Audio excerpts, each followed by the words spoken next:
हमारे आसपास ऐसे बहुत से वाक़यात सामने आते रहते हैं जिन पर यकीन करना मुश्किल होता है। लेकिन जब हम उन वाक़यात पर गौर व फ़िक्र करते हैं तो जान पाते हैं कि इनका ताल्लुक़ अल्लाह की गैबी मदद से होता है और इंसान बेसाख्ता सुबहान अल्लाह कहने पर मजबूर हो जाता है।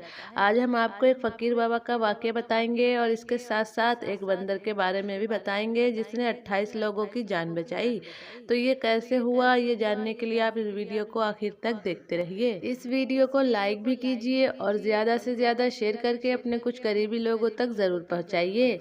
एक बार एक फ़कीर बाबा जिनका अल्लाह की ज़ात पर पक्का यकीन था, वो अपने फ़कीरी झोले में ट्रेन से सफ़र कर रहे थे।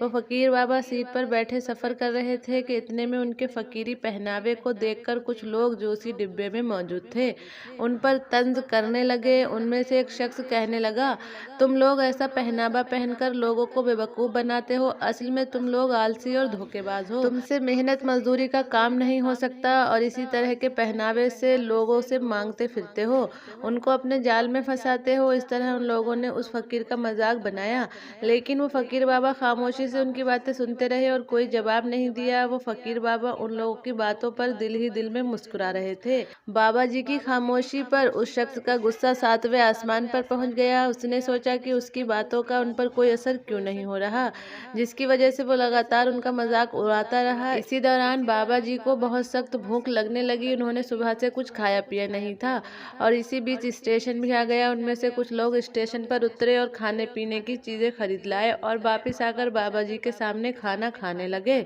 खाते वक्त उनमें से एक शख्स ने फिर बाबा जी को जुमला कसा कि अगर तुम भी मेहनत मजदूरी करते और पैसे कमाते तो तुम भी खरीद कर कुछ खा सकते थे। ये बातें भी चल ही रही थी कि इतने में उसी डिब्बे पर एक शख्स चढ़ा और बाबा जी के पास आकर पूछा, क्या आप इनायतुल्लाह हैं? बाबा जी बोले, जी हाँ, मैं ही इनायतुल्लाह हूँ। उसी वक्त वो शख्स उनके हाथ पकड़कर आंखों से लगाने लगा और कहने लगा, मैं आपके लिए खाना लाया हूँ, मेहरबानी करके इसको कबूल कर लें। फिर वो बताने लगा, मैंने कल रात को एक ख्वाब देखा था, मुझसे कोई कह रहा था कि अल्लाह का एक बंदा भूखा है, तुम स्टेशन जाओ, वहाँ इनायतुल्लाह होगा, उसको खाना देकर आओ। ये सब बातें वो लोग भी सुन रहे थे जो लगातार उन बाबा जी का मजाक उड़ा रहे थे। वे सब उठकर बाबा जी के पास आए और हाथ जोड़कर बोले, हमने आपको गलत समझा, बेशक वो अपने खास बंदों की खुद निगरानी रखता है। अल्लाह ने फौरन हमें मुंहतोड़ जवाब दे दिया, आप हमें माफ़ फरमा दे। और बेशक आज के वाक़ये से हम सबका ईमान अल्लाह पर और ज़्यादा बढ़ गया है और हमें ये सबक मिल चुका है, किसी फ़कीर बाबा का गरीब का मजाक नहीं उड़ाना चाहिए।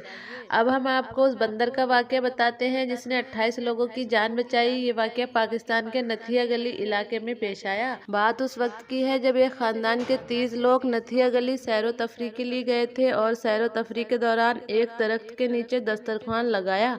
तभी अचानक उस दरख्त के ऊपर बंदर नामदार हुए। एक के बाद एक बहुत सारे बंदर आ गए और उस पेड़ पर आकर बैठ गए और उछल-कूद करने लगे। उनमें से एक बंदर अजीब अजीब हरकतें करने लगा। बंदर की इस हरकत पर उस खानदान के सभी लोग दरख्त के नीचे से फौरन उठ गए, लेकिन 3 लोग वहीं बैठे रहे। इतने में उसी वक्त उस दरख्त का एक बड़ा हिस्सा नीचे गिर गया, जिसकी वजह से उसके नीचे वो तीनों लोग दब गए, जिनमें से एक तो फौरन मर गया और 2 लोग बुरी तरह से जख्मी हो गए, जिन्हें फौरन अस्पताल में पहुंचाया गया। उन दोनों की जान तो बच गई, मगर उस वक्त बंदर के परेशान करने की असल वजह सामने आई। अगर वो ये हरकतें न करता तो उन 30 खानदान के लोगों में से शायद ही कोई बचता। अल्लाह की उस वक्त गैबी मदद ही थी जो सबकी जान बच गई और बंदर इसका बाइस बना। इसी तरह का एक वाक़या अब्दुल्लाह के साथ पेश आया। उसका एक मेडिकल स्टोर था। अब्दुल्लाह ने अपनी ज़िंदगी का एक ऐसा वाक़या सुनाया जिसको सुनकर आप भी हैरान रह जाएंगे। अब्दुल्लाह बचपन से ही नेक और दीनदार इंसान था। पंजगाना नमाज के अलावा तहज्जुद गुजार और तिलावत कुरान में ज़्यादातर वक्त बिताया करता था। बाज़ मरतबा सारी सारी रात नवाफिल अदा करता। रोज़े नमाज ज़कात का पाबंद था। उम्र गुजरती गई और अब्दुल्लाह ने शादी नहीं की। घर वाले उस पर शादी का दबाव बनाने लगे। इस सूरत हाल और घर वालों के बहुत ज़्यादा जोर डालने पर अब्दुल्लाह को बिलाखिर शादी शादी करने का फैसला करना पड़ा। अब्दुल्ला ने शादी कर ली। शादी के बाद अब्दुल्ला की ज़िंदगी एकदम बदल गई। अब रातों की इबादत आहिस्ता आहिस्ता कम हो गई और फिर ख़ास दिनों जैसे रमज़ान में ही ऐसा होता जब वो नमाज़ पढ़ता। तहज्जुद भी छूट गई और नमाज़ों में भी कमी आने लगी और फिर एक वक्त ऐसा भी आ गया कि पांचों नमाज़ों से गफलत होने लगी और फिर अब्दुल्ला अचानक मुश्किलात में घिर गया। मेडिकल स्टोर की आमदनी कम हो गई और कर्जे पे कर्जा चढ़ने लगा। अब्दुल्ला की ज़िंदगी जो बहुत खुशहाल थी बुरी तरह से मुतासिर हो गई। हर वक्त टेंशन में रहने लगा। इसी दौरान एक दिन एक शख्स मेडिकल स्टोर पर दवाई लेने आया।